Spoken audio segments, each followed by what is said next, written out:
Naranasan mo na bang pumila ng sobrang tagal sa isang ahensya ng gobyerno? O kaya naman pagpasapasahan ka sa kung saan-saang opisina para lang sa isang simpleng dokumento? Magandang araw. Ngayon, pag-uusapan natin ang isang bagong batas na posibleng magpabago sa takbo ng serbisyong publiko, ang Government Optimization Act o Republic Act No. 12-231.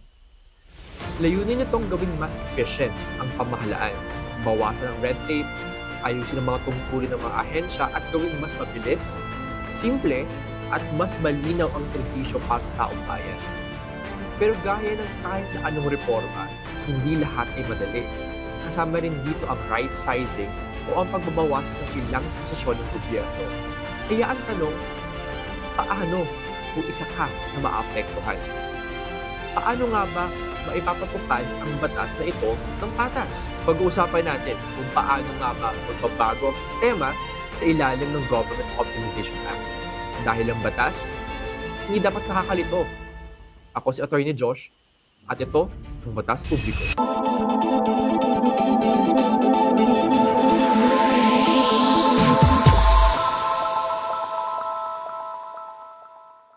Ang Government Optimization Act ay nilagdaan bilang Republic Act No. 12-231 noong August 4, 2025. Ayon sa Section 2 ng batas, ang layunin nito ay linisin ang sobrang daming mga ahensya at posisyon na may halos magkakapareho namang trabaho.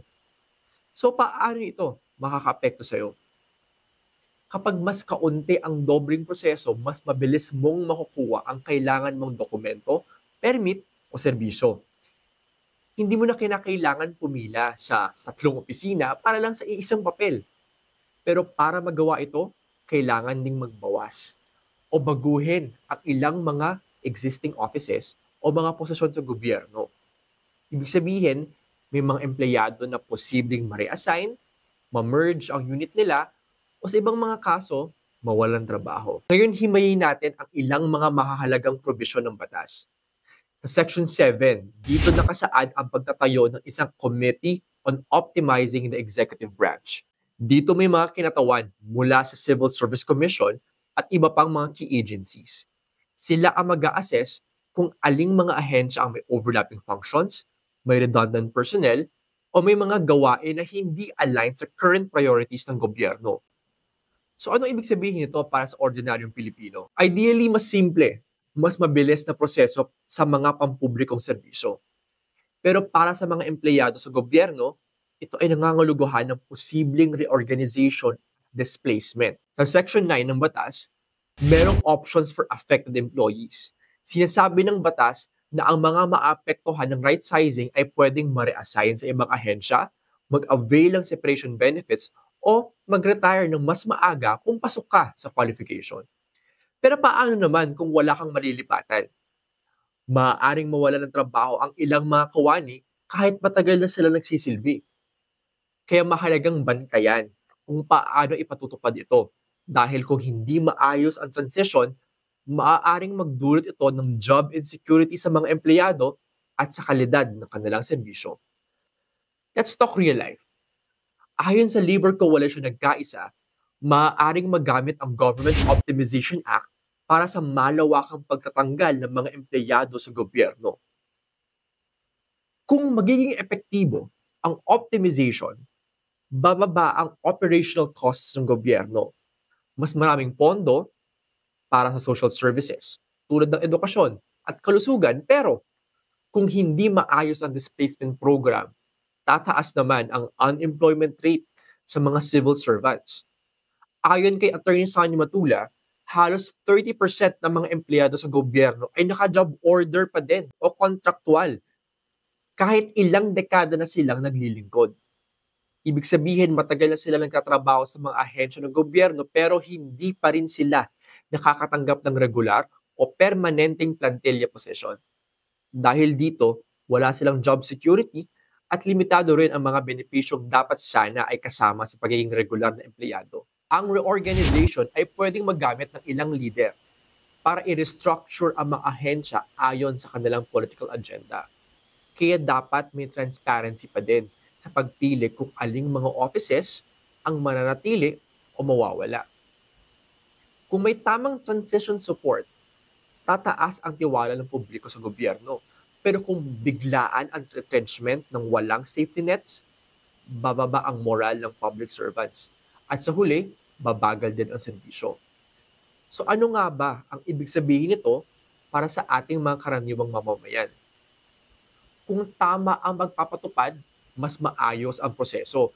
Pero kung minadali, baka ikaw rin ang mahirapan kapag naantala ang mga serbisyo. Alam niyo ba na hindi ito ang unang beses na sinubukan ng gobyerno ang ganitong reforma?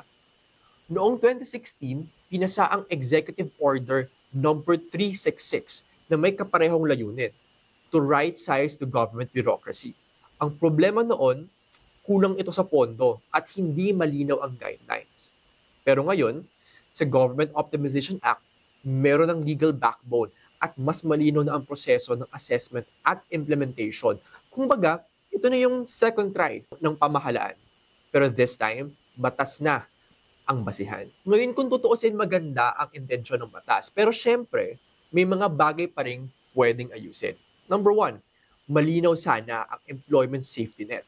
Dapat may konkretong programa para sa mga maapektuhan tulad ng retraining, job placement, o livelihood support. Pwede ding idagdag bilang implementing rules and regulations provision na no employee shall be separated without re-employment offer. Number 2, transparent evaluation process. Dapat public ang criteria kung bakit ang isang agency ang i-disband o i-merge. Kung malinaw sa publiko, mababawasan ang haka-haka na may halo itong politika. Number 3, gradual implementation. Imbes na sabay-sabay ang restructurings, dapat phased approach para makapaghanda ang mga empleyado at system administrators. Number 4, regularization of contractual employees. Dahil may mga empleyado ng gobyerno na hindi pa rin regular kahit na matagal na sila sa serbisyo, mas mainam na gawin na silang regular para makatanggap sila ng nararapat na benepisyo. Sa huli, maganda ang hangarin ng Government Optimization Act.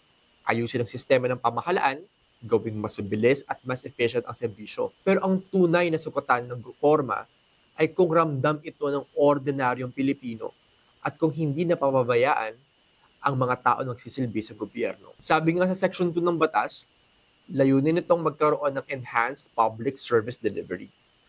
Kung magtatagumpay ang batas na ito, dapat maraming makikinabang. Ikaw, ako, at lahat ng Pilipinong umaasa sa isang gobyernong mabilis kumilos at tunay na nagbibigay ng serbisyo. Sana may natutunan kayo sa episode na to. Huwag kalimutang i-like ang video, mag-subscribe, at i-click ang notification bell. I-follow nyo rin kami sa aming social media platforms sa Diskurso on Air. Pwede nyo rin kami bisitahin ang aming website sa diskurso.ph. Dahil ang batas, hindi yan dapat nakakalito. Ako si Atty. Josh, at ito ang Batas Publiko.